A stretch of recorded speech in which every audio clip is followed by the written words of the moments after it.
Alhamdulillahirabbil alamin. Wassalatu wassalamu ala asyrafil anbiya'i wal mursalin wa ala alihi wa sahbihi. Hadis drama yang datang daripada jauh Pasir Gudang untuk bersama-sama dengan kita pada malam ini bagi berkongsi ilmu dan melebarkan lagi dakwah Islam di tempat kita ini, insya-Allah. Dan turut diraihkan semua ahli rombongan yang bersama-sama dengan Al-Fadhil Ustaz bagi turut menyertai majlis ilmu yang dianjurkan pada malam ini. Marilah sama-sama kita memohon bimbingan daripada Allah Subhanahu wa taala dengan bacaan umum kitab Al-Fatihah.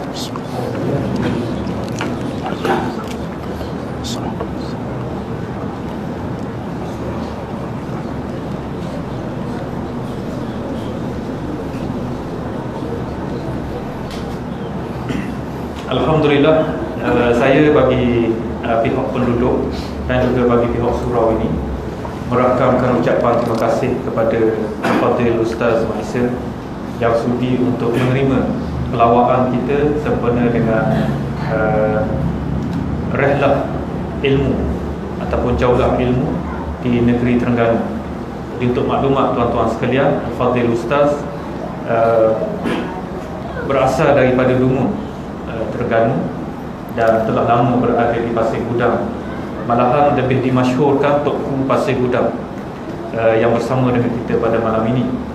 Dan dalam catatan peristiwa baru-baru ini, Al-Fadhil Ustaz lah yang telah ditangkap ketika mana menyampaikan kuliah oleh pihak Jabatan Agama Johor dengan beberapa alasan. Tapi walau bagaimanapun itu adalah asam garam dalam dakwah. Dan hari ini bersama-sama dengan kita di Terengganu, di Gopojeng, tadi di Penadang Baru. Dan insya-Allah selama 2 hari jaulah ini, kita harap ia akan memberi satu suntikan semangat kepada orang-orang Terengganu. Jadi Ustaz pun lebih tahu, malahan saya pergi ke Pasir Gudang, memang majlis-majlis ilmu lebih subur kalau nak dibandingkan dengan Terengganu. Melainkan hari Jumaat lah, seperti yang sebilangan ahli rombongan pergi tadi. Adapun di malam-malam hari, ia tidaklah begitu rancak, melainkan majlis bersama dengan Ustaz Azhar Idrus. Jadi mudah-mudahan kita ambil semangat pada malam ini, semangat menghidupkan majlis ilmu di Pasir Gudang turut dikongsi bersama dengan kita pada malam ini di Gopojeng dan juga di seluruh kawasan-kawasan negeri Terengganu ini, insya-Allah. Saya tidak bercadang untuk cakap panjang, mengalu-alukan kehadiran Ustaz dan nak memberi ruang seluasnya kepada Ustaz untuk berkongsi ilmu kepada kita semua, insya-Allah. Jadi saya dengan segala hormatnya menjemput dan mempersilakan Al-Fatihah.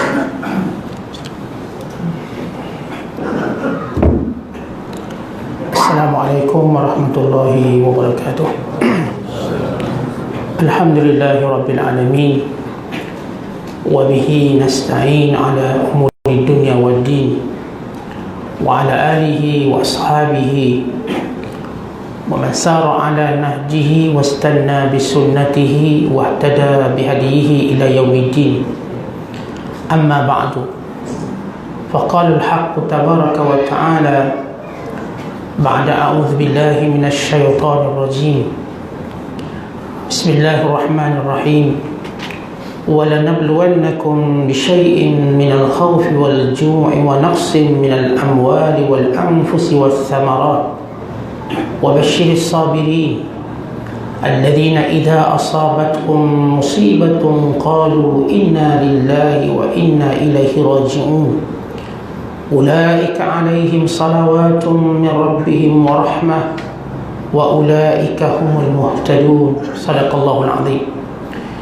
Muslimin dan muslimat yang dirahmati Allah sekalian, pertama-tamanya kita bersyukur kepada Allah Subhanahu wa taala pada malam ini.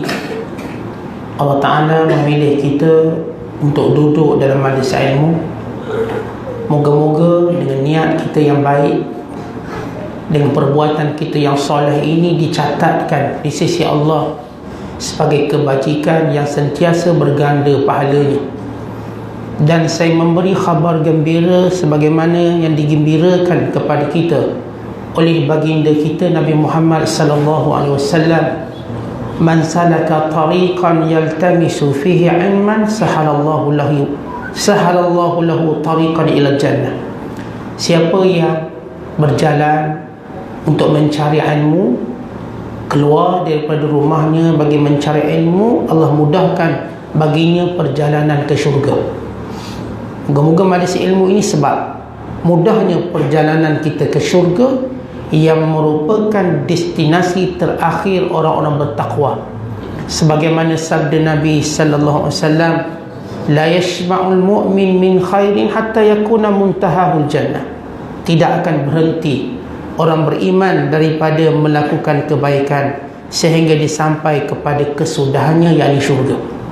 Maka pada malam ini tuan-tuan sekalian, saya memilih satu tajuk yang berkait dengan kehidupan seharian kita, iaitu hikmah dan juga faedah musibah. Biasa kalau kita dengar musibah, sesuatu yang kita cuba lari daripadanya. Kalau boleh kita nak lari sejauh-jauhnya. Tetapi kalau kita mengetahui sebenarnya musibah yang menimpa kita sehari-harian itu sebenarnya lebih baik kepada kita, bukan lebih besar maslahatnya berbanding apa yang kita suka dalam kehidupan. Kerana apa yang kita suka dalam kehidupan ini dorongannya lebih pada syahwat, yang kesudahannya penyesalan, yang kesudahannya kita tak nampak apa-apa pun manfaat. Umpama tuan-tuan suka main bola sebagai contoh, tuan-tuan main daripada pagi sampai malam, akhirnya tuan-tuan tak dapat apa-apa pun. Umpama keseronokan kita misalnya mengairkan, kita mengair 3 hari duduk dalam buk, akhirnya kita tak dapat apa-apa pun. Kerana keseronokan itu biasanya dibina oleh syahwat, dan sifat syahwat disuka melakukan perkara sia-sia dan menghabiskan masa kita, bukan sebenarnya menjadikan hati kita makin resah, bukannya makin gembira. Dengan syahwat kita mendengar hiburan yang pelbagai. Di mana kesudahan hiburan itu? Akhirnya cuma menambahkan kegelisahan. Dengan syahwat kita menonton pelbagai filem. Semua filem yang ditayangkan di pawagam, semua CD yang dijual kita beli, akhirnya kita nampak tak ada apa yang kita dapat, melainkan bertambah kegelisahan kita. Kerana itu Allah Ta'ala menghadirkan satu hadiah namanya musibah. Tidak ada seorang Nabi pun yang Allah Ta'ala ciptakan atas muka bumi ini, dan demikian manusia yang sunyi daripada musibah. Bukan musibah itu lebih baik dalam kehidupan manusia. Dan ini yang difirmankan oleh Allah Ta'ala dalam Quran, asa an takrahu syai'a wa huwa khairul lakum, wa asa an tuhibbu syai'a wa huwa syarrul lakum, wallahu ya'lamu wa antum la ta'lamun. Barangkali sesuatu yang kamu benci itulah baik untuk kamu, dan barangkali sesuatu yang kamu suka itu buruk untuk kamu. Allah tahu, kamu tidak tahu. Tuan-tuan sekalian, dalam kehidupan kita, kita akan bertindak berdasarkan apa yang kita tahu, dan kita akan cari apa yang kita tahu, dan kita cuba menghindarkan sesuatu perkara yang kita anggap musibah berdasarkan apa yang kita tahu. Seorang pekerja, dia cuba berusaha supaya dia tidak dibuang kerja, kerana itu musibah baginya yang menjadikan kehidupannya tidak akan lagi bermakna mungkin. Rupa-rupanya tidak. Bila dibuang, itulah punca kebahagiaan yang sebenar. Seorang yang berkata cuba lari daripada sakit, dia makan makanan yang berzat, bervitamin, dia jaga kesihatannya, setiap pagi dia jogging, kerana itu pada ilmunya baik, maka Allah hadirkan sakit. Akhirnya dengan sakit tadilah dia dapat rasa kemanisan hubungannya dengan Allah, kemanisan hubungannya dalam ibadat. Bukan dia merasakan betapa dia sebenar-benar manusia yang selama ini mungkin dia beraja di hati, mungkin selama ini dia tidak pernah pandang ke bawah, mungkin selama ini dalam dirinya cuma ada sifat sombong dan ego, sehingga dia tidak rasa nilai kemanusiaan. Akhir jatuh sakit, dia rasa nilai kemanusiaan. Dia mula mengetahui tentang kehidupan yang sebenar. Dia mula rasa kedih dirinya, bahawa dia ada Tuhan, dia ada Allah yang perlu dia mengadu. Maka di situlah datangnya kemanisan. Sebab itu tuan-tuan kata ulama, kalau manusia mengenali Allah dengan sebenar, mengenali namanya dan sifatnya dengan yakin, nescaya dia akan dapati musibah itu lebih baik untuknya berbanding apa yang diinginkan. Musibah itu lebih baik. Sebab itu saya sebut tadi, perjalanan para Nabi semuanya penuh dengan musibah. Tuan-tuan ambil kisah Nabi Allah Nuh AS. Musibah dia berapa tahun? Bukan 2 hari, bukan 3 hari, bukan 4 hari. Sepanjang dia berdakwah 950 tahun. Sepanjang dia berdakwah 950 tahun, semuanya musibah. Penghinaan setiap hari, penolakan setiap hari, dipermainkan setiap hari, diperbodohkan setiap hari. Apa yang ada dalam label-label penghinaan manusia, Nabi Allah Nuh AS dapat. Sehingga Nabi Nuh mengadu pada Allah, kepelbagaian dakwahnya ditolak oleh kaumnya. Sehingga dalam Quran kita ada satu surah namanya surah Nuh. Bagaimana Allah menceritakan apa yang dialami oleh Nabi Nuh dalam kemuliaannya sebagai seorang Nabi dan Rasul dan ulul azmi, dan mujabud dakwah, yang mustajab doa. Tetapi dia memilih untuk melalui musibah berbanding menggunakan doanya. Jadi Nabi Nuh boleh saja berdoa, ya Allah, Engkau hancurkan sekarang juga puak-puak ni, ataupun Engkau beri hidayah semuanya supaya aku tak perlu penat berdakwah. Tetapi Nabi Nuh memilih sabar. Rupanya sabar itulah yang menjadikan Nabi Nuh mulia, sehingga Allah menyebut Nabi Nuh berpuluh kali dalam Quran, sehingga Nabi Nuh tercatat pada nama-nama kita. Nama anak-anak kita Nabi Nuh, nama anak kita bagi nama Nuh, Muhammad Nuh, Ahmad Nuh. Tercatat bukan sekadar pada kita orang Islam, even pada non-Muslim. Letak nama Noah misalnya. Allah menjadikan kenikmatan yang besar di sebalik musibah. Sebab itu tuan-tuan, kita nak betulkan pemikiran kita. Yang selama ini sentiasa kita kata musibah ialah musibah, kita katakan bukan, musibah ialah manfaat untuk hubungan kita dengan Allah. Sebab itu tuan-tuan, kita nak senaraikan sekadar kemampuan dan masa yang kita ada, apakah sebenarnya kehebatan faedah musibah. Yang pertama tuan-tuan sekalian, musibah bila mana menimpa kita menandakan Allah Ta'ala sayang kita. Allah sayang kita bukan dengan cara beri nikmat, tapi mendatangkan musibah. Kerana itu sabda Nabi SAW, inna ashaddan nasi ibtila'an al-anbiya thumma al-amthalu fal-amthalu. Orang yang paling berat ujiannya, yakni musibahnya, ialah para nabi, kemudian seumpamanya dan seumpamanya. Yang dimaksudkan seumpamanya yang mendaki kepada darjatnya orang-orang soleh. Kalau tuan-tuan buka dalam lipatan sejarah, mana ulama Allah hadirkan musibah, kerana Allah sayang. Kerana nilai sayang bukan dilihat pada nikmat, tapi dilihat pada musibah. Macam kita lah tuan-tuan. Tuan-tuan nak kenal kawan-kawan tuan-tuan, bukan ketika mana tuan-tuan dilimpahi nikmat, ketika itu begitu ramai kawan. Ketika musibah, tuan-tuan kenal orang-orang yang betul-betul sayang kita. Tidak sayang, sebaliknya Allah sayang. Kalau tidak, memastikan musibah ini menjadi sinonim kepada semua Nabi-Nabi alaihissalam. Yang sebahagian Nabi ini dibunuh. Nabi Zakaria alaihissalam dibunuh, Nabi Yahya digergaji kepalanya. Dia Nabi. Kalau ikut orang Melayu kita, boleh je ilmu kebal, gergaji tak jadi apa. Tapi dia memilih untuk sabar dengan ujian Allah. Kerana itulah kasih sayang Allah. Kerana setiap ujian, aras kasih sayang Allah pada hamba-hambanya. Sebab itu Allah Ta'ala menyebut dalam ayat muqaddimah saya baca, walanabluwannakum, demi sesungguhnya kami pasti menguji kamu. Siapa kamu? Orang-orang yang beriman. Kami akan uji kamu bisyai'in, dengan sedikit, minal khawf, takut, wal ju', lapar, wa naqsin, kekurangan, wa naqsin minal amwali wal anfus, kekurangan harta dan kehilangan jiwa. Wa basyiris sabirin, khabarkan gembira pada orang sabar. Tuan-tuan, orang sabar sifat yang ada pada orang yang kena musibah. Sabar tu bukan pada orang yang dapat nikmat. Seorang tu dapat gaji, dapat bonus, sabar. Dapat bonus, ya sabar. Ada orang cakap macam tu. Seorang baru dah kahwin misalnya, kita nak ucap tahniah, sabar ya, banyak-banyak sabar sebab baru kahwin. Kenapa ucap sabar? Kita tahu ucapan sabar untuk musibah. Dan musibah itu ucapan sabar, Allah kata basyir, beri khabar gembira. Beri khabar gembira kepada siapa? Yang bersabar. Allah yang kata ini kegembiraan. Lalu kita tanya, kegembiraan apa yang ada pada musibah?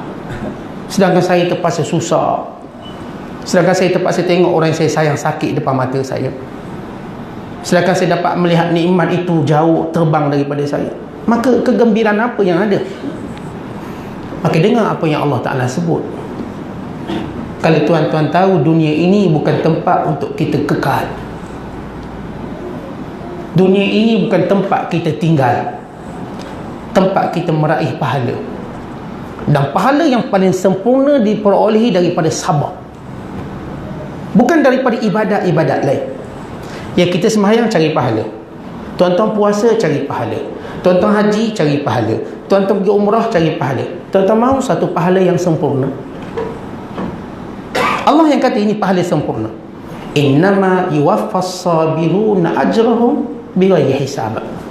Sesungguhnya Allah sempurnakan balasan orang sabar tanpa ada batasannya. Kesempurnaan unlimited. Allah jadikan sempurnanya pahala dalam keadaan tidak terbatas dan terhad. Tuan-tuan sembahyang ada pahala yang dikira 27 darjat sekian-sekian. Haji pun sama. Tapi sesuatu yang menjadikan pahala kita sempurna, tuan-tuan sekalian, ialah musibah. Kerana itu Allah jadikan orang beriman, dia tak akan mati melainkan dia mesti menghadapi musibah paling besar bagi mengangkat kedudukannya di sisi Allah, itu musibah kematian. Sabda Nabi sallallahu alaihi wasallam, al-mautu kaffaratun likulli mu'min. Kematian itu penghapus dosa bagi setiap orang beriman. Macam mana pun tuan-tuan hidup seronok, Allah akan hadir juga satu musibah untuk beri kita pahala. Kematian itu, kematian itu adalah kafarah. Kerana itu saya sebut tadi, nilai Allah sayang kita, lihat bagaimana Allah uji kita. Kerana itu Allah berfirman, Alif Lam Mim, ahasiban nasu an yutraku an yaqulu amanna wa hum la yuftanun. Alif Lam Mim, apakah manusia menyangka mereka dibiarkan hanya sekadar menyebut beriman sedangkan mereka tidak diuji? Kami uji. Siapa pun yang kata amanna, yang beriman, dia akan diuji. Dia ujian ini pertama berdasarkan kadar kemampuan kita. Siapa diuji dengan kemampuan dia ada. Yang kedua, kita jangan bimbang. Allah bila diuji kita, Allah tolong kita. Contoh kalau kita periksa ujian, cikgu tak tolong kita, cikgu takkan tolong. Tuan-tuan jawablah dapat 0, 0. Tuan-tuan gagal. Tapi Allah bila diuji kita dengan peperiksaan kehidupan, Allah tolong kita. Allah tolong. Allah tak biarkan kita sehingga kita tak jumpa jawapan. Jumpa jawapan. Akhirnya banyak musibah tuan-tuan jumpa jawapan dia. Walau tuan-tuan terpaksa tunggu 10 tahun, 15 tahun. Atas setengahnya menunggu sampai 20 tahun, dijumpa jawapan. Oh, ini rupanya kenapa Allah turunkan musibah. Rupanya saya dah jumpa jawapan dia. Allah tolong kita untuk tahu jawapan. Kerana sifat kita tuan-tuan, kita sentiasa mencari, kalau saya kena musibah, apa sebab? Apa sebab? Kita nak jawapan. Kita mesti bertanya jawapan dia kenapa. Jawapan yang kita masukkan jawapan positif, atau kita sebut dalam bahasa mudah, hikmahnya apa. Hikmah ni maknanya manfaat yang kembali pada kita. Sebab kita tengok musibah arti manfaat tu hilang. Tak, ada manfaat kembali pada kita. Mungkin tuan-tuan dapat jawapan tadi beberapa tahun atau puluh tahun, atau tuan-tuan mungkin jumpa jawapan itu akhirat kelak. Dalam hadis Nabi sallallahu alaihi wasallam menyatakan, yawaddu ahlul afiyah yaumal qiyamah hina yu'ta ahlul bala as-sawab, bercita-citalah orang-orang yang sentiasa sihat di dunia dulu, tak kena apa ujian. Waktu mana dia melihat orang-orang ni diuji oleh Allah Ta'ala pada hari kiamat, diberikan pahala. Kalaulah mereka boleh dibangkitkan semula dalam keadaan mereka dipotong-potong kulit-kulit mereka. Maksudnya diuji. Orang ni baru tahu rupanya datang ujian untuk beri pahala banyak, sehingga orang yang tidak diuji itu bercita-cita nak hidup balik supaya dia menempuh ujian, dan dengannya dia mendapat pahala yang banyak. Kasih sayang Allah. Sebab itu tuan-tuan, bila kita baca kisah-kisah Nabi-Nabi Ulul Azmi, sebab apa dia Ulul Azmi? Sebab musibah dia besar. Tuan-tuan tahu Nabi Musa AS, apa dia kena? Dahlah dia dapat kaum yang tak dengar kata. Tak dengar kata. Bukan kaum yang memfitnah dia. Walau Nabi Musa tolong Bani Israel lari daripada Fir'aun. Dan kaum Bani Israel ini melihat bagaimana kehebatan mukjizat yang Allah beri pada Musa. Laut Merah terbelah, mereka lalu. Musa duduk belakang sekali jaga mereka. Waktu mana mereka berkata, wahai Musa, inna lamudrakun, kami hampir ditangkap oleh Fir'aun, Fir'aun dah dekat. Musa kata, jangan bimbang, inna ma'iya rabbi sayahdin, Allah bersama aku. Kamu pergi depan, aku duduk belakang sekali. Tuan-tuan, kalau kita baca sejarah bagaimana Musa melintasi Laut Merah, depan sekali Nabi Harun. Sebab Bani Israel ni nak tahulah lepas melintas ni nak pergi mana. Ini mesti ada guide dia. Harun duduk depan. Dan yang duduk belakang sekali Nabi Musa nak beritahu bahawa jangan bimbang, aku belakang sekali, aku dulu menghadap Firaun, bukan kamu, aku. Supaya Bani Israel ini yakin Allah sedang membantu mereka. Tentang Musa duduk belakang untuk selamatkan Bani Israel. Apabila semua orang terakhir yang melintasi Laut Merah ini, waktu itu Allah Ta'ala gulungkan kembali Laut Merah sehingga membinasakan Fir'aun dan bala tenteranya. Kemudian mereka mengadu kepada Musa, dahaga ni. Lalu Musa memukul dengan tongkatnya batu, lalu keluar 12 mata air. Mereka mengadu pula pada Musa lapar. Musa berdoa pada Allah, maka turun man salwa. Mereka mengadu pula pada Musa panas ni, tak ada ke payung. Allah Ta'ala berikan kepada mereka awan tebal melindungi mereka dari kepanasan. Wa zallalna alaikumul ghamam, wa zallalna alaikumul ghamam wa anzalna alaikumul manna wassalwa. Kami jadikan awan-awan tebal melindungi mereka dari kepanasan, dan kami turunkan dari langit manisan, dan salwa, yakni daging. Tengok ulama kata daging umpama puyuh. Yang turun masaklah. Mereka akan memperoleh man setiap pagi. Waktu pagi mereka bangun tidur, mereka nampak pada hujung-hujung rumput manisan, sebut man, macam embun. Dimakan, manis, memberi tenaga. Petang hari turun pula burung untuk mereka makan. Beraya mereka. Sesudah mereka dapat nikmat macam tu, tuan-tuan, lihat bagaimana mereka memfitnah Musa. Mereka kata Musa lah yang membunuh Harun. Mereka kata Musa itu cacat pada tubuh badannya. Mereka kata macam-macam pada Musa AS. Musa sabar. Tu jasa besar Nabi Musa. Langsung tak pernah Bani Israel terima kasih. Tak ada. Sepatah harang pun tak ada. Tapi demikian ujian yang Nabi Allah Musa tahu, tanda Allah sayang pada mereka. Oleh sebab itu, tuan-tuan, ujian pertama sebenarnya Allah sayang pada kita. Yang kedua, ujian datang untuk menunjukkan kita lemah. Tuan-tuan, manusia ni ada satu perangai rasa kuat, rasa gagah. Kadang-kadang kita rasa kita ni boleh belasah semua orang. Kita rasa.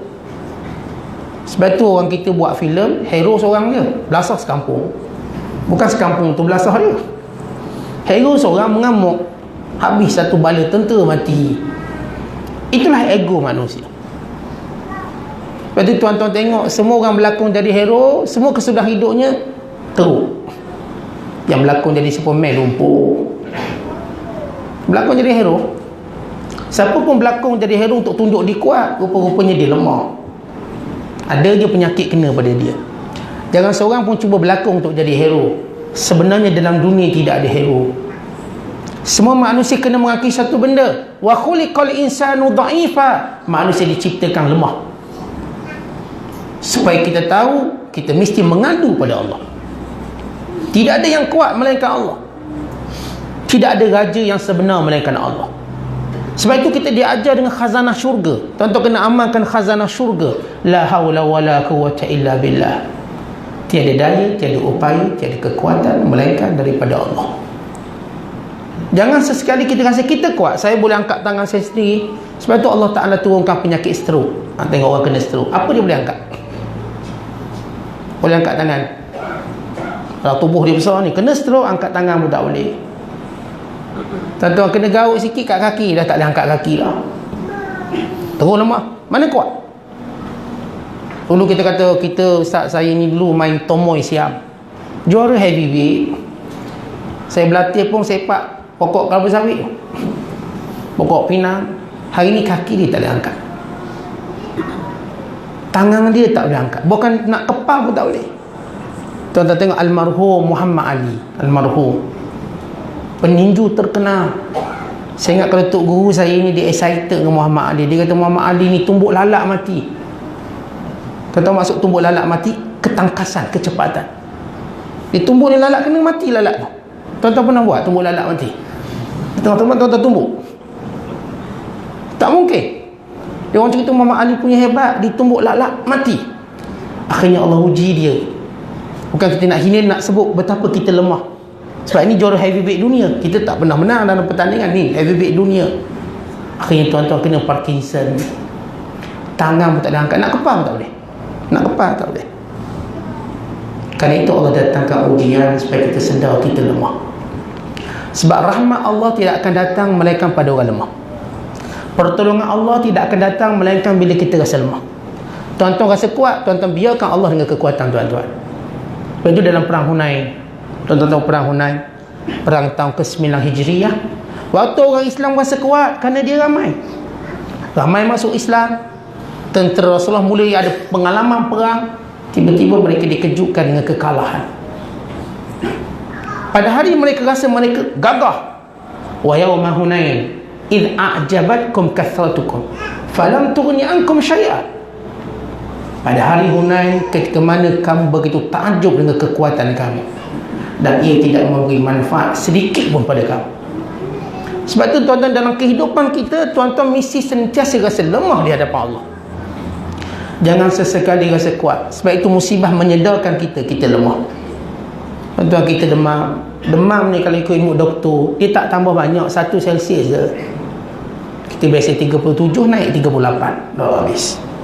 Dia bukan naik 48. Kalau tuan-tuan naik 48, mati kita. Biasa normal 37.5 misalnya.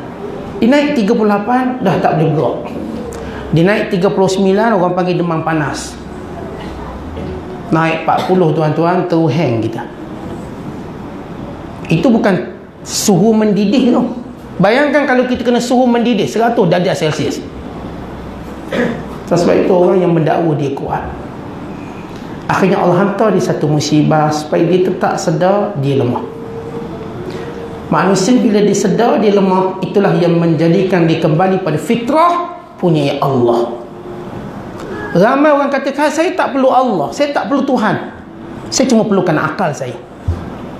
Sebab itu lahirnya kelompok sekular, kerana itu lahir kelompok komunis, kerana itu lahirnya kelompok etis. Kelompok ini bertuhankan akal. Dengan akal dia akan create harta, dia akan create kekuatan.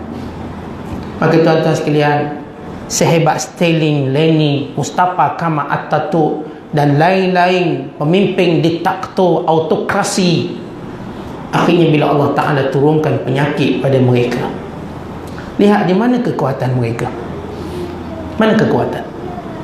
Sebab itu Allah nak sedarkan kita fitrah ketuhanan. Tuan-tuan sakit, tuan-tuan ingat balik, tuan-tuan ada Allah untuk memohon. Tuan-tuan ada Allah dan Allah itu dekat. Sebab itu bila mana Allah turunkan ayat wa iza sa'alaka ibadi anni fa inni qarib, bila mana hamba-Ku yang ditimpa musibah itu bertanya di mana Allah, katakan pada mereka Allah itu dekat. Sebab itu tuan-tuan, waktu mana kita kena musibah, dia akan terkeluar suatu benda dalam fitrah kita, ada Allah. Saya pernah bercakap dengan orang tak percaya pada Tuhan. Saya jumpa 3 jam kita berdialog. Tak percaya. Ni kita kata orang yang Melayu mengaku Islam. Saya tak percaya Tuhan. Saya tak percaya Tuhan ada. Saya pun tak reti nak beritahu anak saya macam mana Allah tu ada. Betul, ajaib. Sebab dia masih kuat, dia masih sihat. Saya kata kepadanya, kamu nak tahu mana Tuhan? Biar saya beritahu kamu. Kamu pergi di tengah lautan, kamu campak diri kamu tengah lautan, kamu akan nampak Tuhan. Rupanya manusia, lagi mana dia rasa dia gagah, tak ada musibah, dia punya sombong ego sampai peringkat tak ngaku ada Tuhan. Tapi tuan-tuan, bila karam di lautan, waktu itu automatik datang, ya Allah tolonglah aku. Dan ini disebut oleh Allah dalam Quran, wa idza ghasyiyahum maujun kazzulali da'allaha mukhlishina lahuddin. Waktu mana mereka dikelilingi oleh ombak-ombak setinggi gunung, lalu mereka berkata, ya Allah selamatkan aku. Ikhlas mereka berdoa. Maksud ikhlas di sini bahawa mereka tak letak lagi pertolongan melainkan kepada Allah. Allah cerita kelompok ni orang kafir, bukan orang Islam.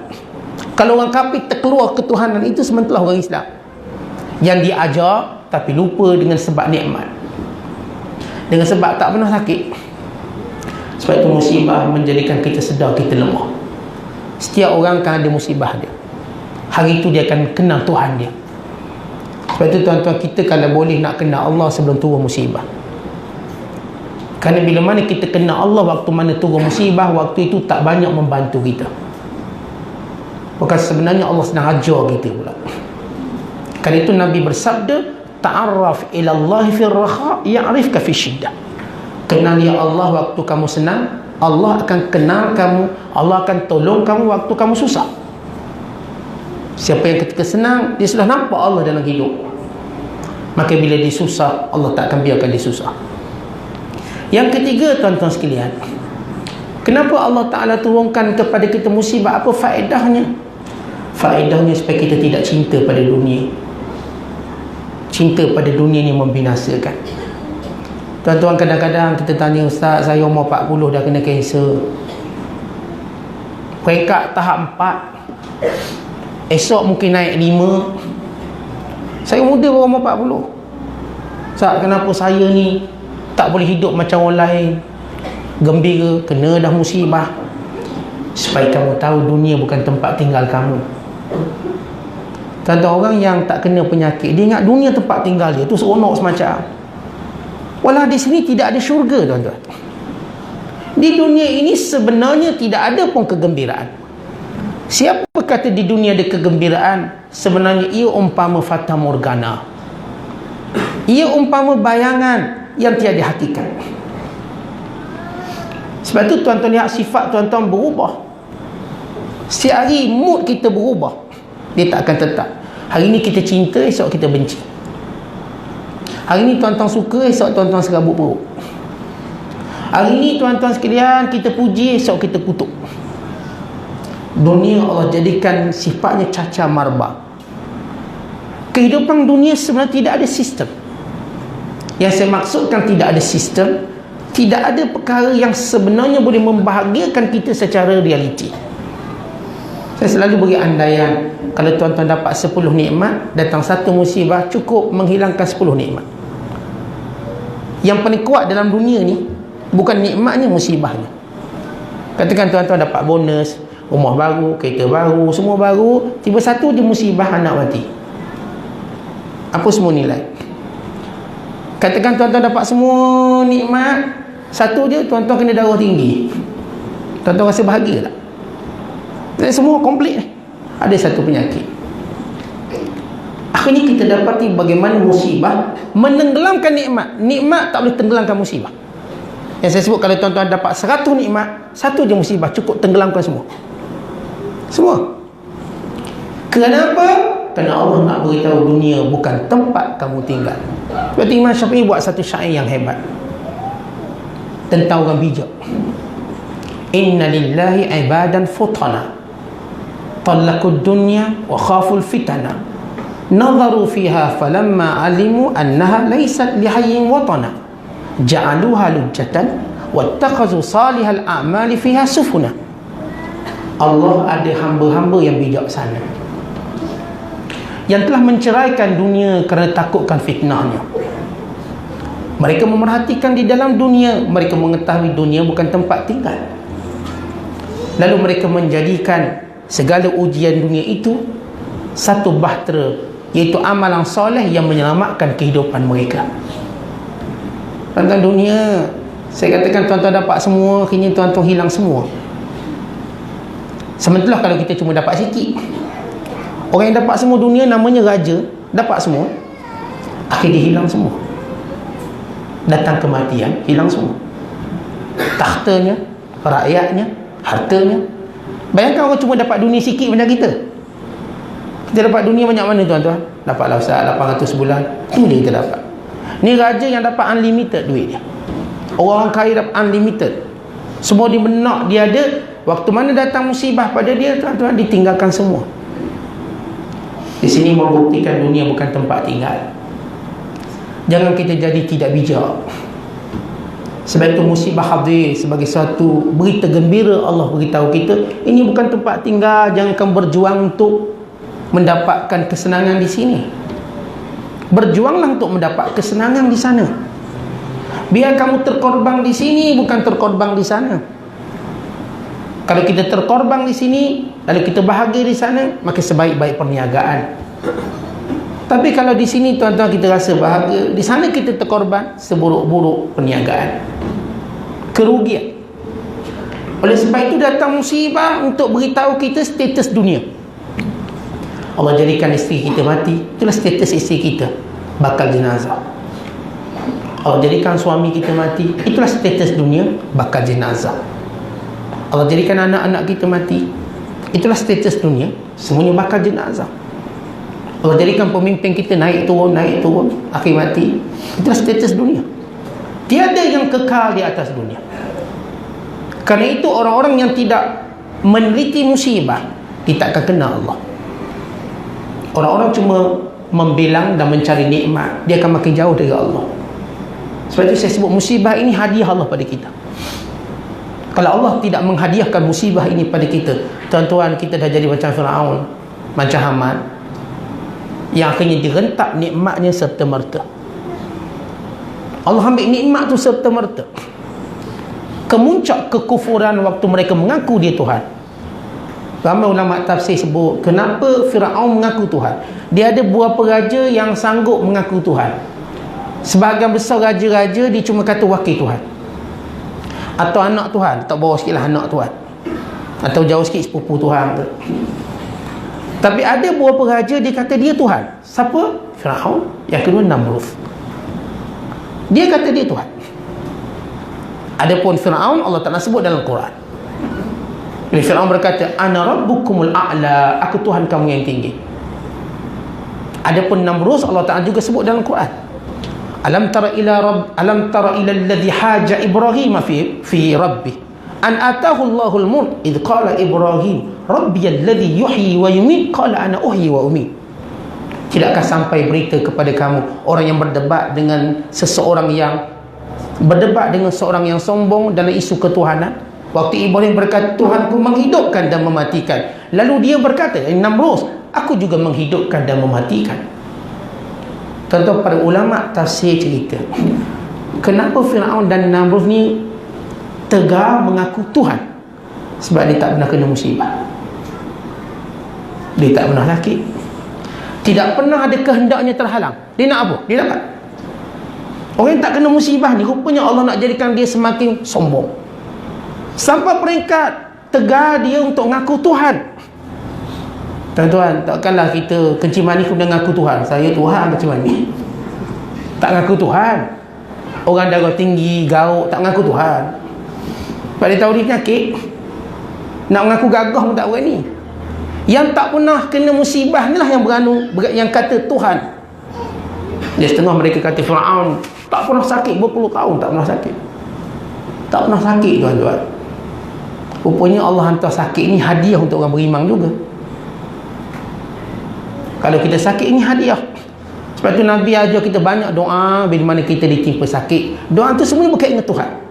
Maksudnya kita mengadu pada Allah, mohon pada Allah, supaya kita tahu kita lemah. Namrud, Firaun, dia tak pernah kena musibah, lantaran itu dia mengaku Tuhan. Sejahat-jahat pengakuan. Akhirnya lihat bagaimana Allah mengambil nikmatnya secara mengejut. Matinya dalam keadaan hina dan dihilang segala-galanya. Bukan tidak ada lagi tamadun dia. Namrud habis, tak ada apa. Dia tak tinggal benda pun. Firaun habis. Cuma tinggal mayat yang sombong itu. Mayat yang sombong yang Allah kekalkan sebagai pengajaran pada manusia. Ini orang yang pernah mengaku Tuhan. Sebab apa, tuan-tuan? Kerana orang ini tak kena musibah. Sebab itu saya sebut tadi, musibah ujian dari Allah, hadiah. Orang yang bijak pandai melihat musibah, ya Allah, Engkau telah mengantarkan kepadaku satu hadiah. Aku mengetahui ia lebih baik daripada apa yang aku inginkan. Tentang dalam hidup kita, saya sebut tadi, kita sentiasa nak apa yang kita nak. Kita tak nak apa yang Allah nak. Maksudnya, kita tak ada jiwa redha sementara gembira dengan apa yang Allah takdirkan pada sesuatu yang kita tak suka. Yang sepatutnya kita tahu, Allah kan bijaksana. Tuan-tuan, dari awal tuan-tuan baca Bismillahirrahmanirrahim dengan nama Allah Pemurah Penyayang. Allah sayang kat kita. Pasti Allah beri satu ujian dan takdir baik untuk kita. Tiba-tiba tuan-tuan sekalian, bila kita sedikit musibah, kita mencela, kita mengeluh, kita lupa kita ada Tuhan, dan kita menganggap ini buruk walau ia baik untuk kita. Walaupun kadang-kala tuan-tuan, bagi orang yang lemah iman macam kita memerlukan masa untuk melihat kebaikan itu. Tapi bagi orang kenal Allah, tuan-tuan, dia dah tahu dari awal lagi ia baik untuk saya. Dia akan senyum. Sebab tu saya suka baca kisah Imran bin Husain radhiyallahu ta'ala anhu. Bayangkan tuan-tuan, dia kena stroke 30 tahun. Dia senyum. Setiap hari orang datang ziarah dia, dia senyum. Sehingga anak saya tanya, "Hei pak saudara, aku tengok asyik senyum. Walau kamu dikenakan musibah panjang sampai tinggal lagi tuan-tuan tulang dah, tak ada daging." Dia kata, "Bagaimana aku tidak suka apa yang Allah suka untuk aku? Bagaimana aku tidak suka apa yang Allah suka untuk aku?" Sebab itulah Imran bin Husain antara satu-satu sahabat yang malaikat sentiasa ziarahnya setiap hari. Kita lihat kemuliaan malaikat ziarah, tuan-tuan. Kita kalau YB ziarah tiap-tiap hari, seronok lah kita. Tu YB. Atas pada YB Esko lagi seronok. Atas sikit Menteri Besar, oh hebat. Atas sikit Raja Agung tiap-tiap hari singgah mau kita. Tuan-tuan, tak seronok? Ini malaikat. Yang malaikat itu boleh beri syafaat, memohon ampun pada kita, doanya mustajab. Tiap hari datang malaikat. Ya, musibah itu di sebaliknya ada hadiah Allah. Tapi ramai di kalangan kita yang jahil ini, bila musibah terduduk kita lalu mengeluh atas nasib kita. Aduhai malangnya diri aku, kenapa kena pada aku, tak kena pada orang lain? Kenapa sekarang musibah, tak tahu depan ke? Kenapa musibah ini begini nilainya? Kenapa tak datang sikit je? Tuan-tuan, hati-hati ucapan-ucapan itu. Kita bimbang, ia akan menjadikan Allah murka pada kita. Sebab itu perkara paling susah sekali beriman pada qada dan qadar. Susah, tuan-tuan. Maksudnya qada dan qadar, ketentuan Allah. Orang beriman tahu satu benda, Rabbana ma khalaqta hadzal batila subhanaka faqina adzabannar. Tuhan kami, apa pun yang kamu lakukan, ia bukan sia-sia. Ia bukan sia-sia. Peliharalah kami dari azab api neraka. Sebenar-benarnya tuan-tuan, bila Allah hadirkan musibah, paling kurang kita tahu Allah nak pelihara kita dari azab api neraka. Yang itulah sebenar-benar musibah. Sebenar-benar musibah bukan apa yang kita hadapi di dunia. Sebenar-benar musibah ialah neraka yang bakal menghancur lumatkan kita. Sebab itu dalam hadis Nabi menceritakan, dibawa seorang lelaki yang paling mendapat musibah di dunia. Dari awal dia hidup musibah sampai dia mati. Dia bawa orang ni, lalu Allah Ta'ala celupkan di dalam syurga sekejap, celup dah keluar. Lalu ditanya kepadanya, apakah kamu pernah ditimpa musibah? Tak pernah ya Allah, tak pernah. Tak pernah, kan hebatnya syurga. Lalu dibawa seorang lelaki yang dapat nikmat sepanjang kehidupan dia. Lahir-lahir dah jadi anak raja, terus dia tengku mahkota, terus jadi raja. Belum balik dah jadi raja, nikmat. Terus dapat pengaruh, kuasa, duit.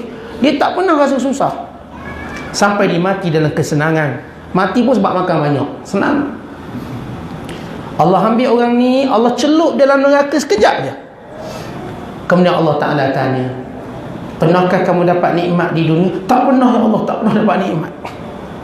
Rupanya musibah dan nikmat itu tuan-tuan pada dua perkara yang Allah suruh kita pohon dan berlindung, syurga dan neraka.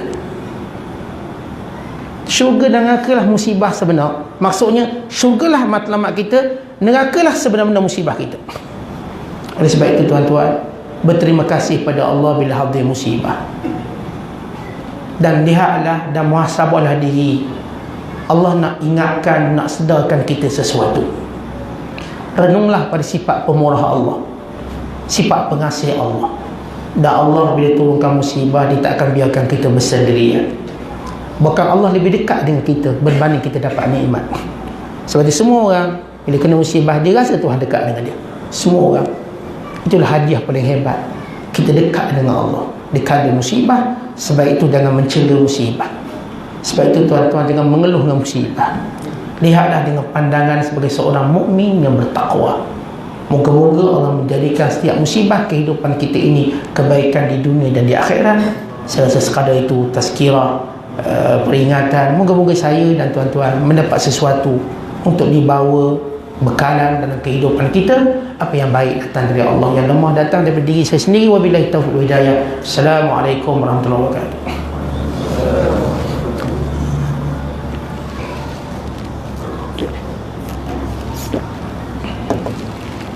Waalaikumsalam warahmatullahi wabarakatuh. Terima kasih kepada yang berbahagia Fadil Ustaz Maisa di atas tazkirah yang cukup bererti kepada kita semua pada malam ini. Paling tidak ia boleh dijadikan sebagai salah satu renungan dengan musibah yang kita lalui dan juga dengan nikmat yang dikurniakan oleh Allah Subhanahu Wa Taala. Jadi tuan-tuan sekalian, majlis kita pada malam ini telah tamat, dan dalam masa yang sama saya ingin memanggil di pihak pemuda Kuala Nerus yang membuka ruang sumbangan daripada tuan-tuan sekalian untuk agenda memartabatkan dakwah dan juga pendidikan untuk pemuda-pemuda yang berada dalam kawasan Kuala Nerus ini. Jadi saya rasa tabung disediakan di belakang sana, dan tuan-tuan sekalian selepas solat nanti bolehlah untuk memberikan sokongan kepada agenda ini. Untuk pengetahuan tuan-tuan sekalian, kita sentiasa memberikan perhatian terhadap isu-isu pendidikan dan juga mendidik, memupuk nilai-nilai yang cukup baik kepada anak-anak muda kita. Cuma biasalah musibah kita ni tak ada duit lah. Jadi oleh kerana itu kita buat permohonan pada malam ni, mudah-mudahan ada sedikit nikmat untuk kita teruskan agenda kita selepas ni insya-Allah. Jadi sekali lagi majlis bagi pihak surau Istiqamah merakamkan ucapan terima kasih kepada Al-Fadhil Ustaz, dan saya nak kongsi sikitlah bersama dengan tuan-tuan sekalian. Al-Fadhil Ustaz ni majlis di Pasir Gudang, lazimnya adalah majlis berkitab, mengaji kitab ataupun bahasa kita orang Terengganu kita panggil nadah, dan cukup subur di Pasir Gudang sana. Saya sendiri pun pernah mengikuti beberapa kali dalam agenda program saya di sana, dan sempatlah tengok beberapa program termasuk dengan mufti wilayah satu ketika dahulu. Yang saya nak kongsinya, walaupun kita tengok di Johor nak banding dengan Terengganu, kita rasa macam ke Dok Sabah je Johor ni kuat majlis ilmu.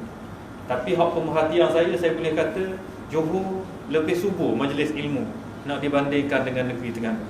Jadi tujuan saya sebut ni tak ada tujuan lain, nak suruhnya supaya kita koh semangat, kita koh tinggi usaha kita untuk suburkan majlis ilmu supaya dia kembali semula macam dulu-dulu. Majlis ilmu di Terengganu ni makin hidup, makin subur dan dapat kita semarakkan insya-Allah. Saya harap malam ni jadi momentum baru untuk kita, biar kita hidupkan majlis-majlis ilmu di surau, di masjid dan juga di tempat yang kita anjurkanlah, mana-mana tempat sekalipun. Jadi sekali lagi ucapan terima kasih kepada semua rombongan yang sudi datang ke Terengganu ni, dan mungkin kami juga tidak terlayanglah sebab difahamkan semua telah diatur oleh pihak rombongan. Kalau boleh kita pun nak atur juga, nak ajak makan nasi dagang supaya kita ada nikmat dalam masa yang sama. Taklah sampai berkat nak suruh ada musibah tu, tidak. Tapi nak suruh rasa nasi dagang, kita nak suruh rasakan celup tepung pada asalnya tapi tak jadi. Kali Ustaz agak terkejar-kejar masa dia. Mudah-mudahan hari lain, masa lain, kita harap Ustaz sudi lagi untuk buat jauhlah di Terengganu, dan jangan lupakan kawasan kita ini untuk hadir dan berkongsi ilmu insya-Allah. Wabillahi taufiq wal hidayah. Assalamualaikum warahmatullahi wabarakatuh. Kafaratul majlis dan suratul asr.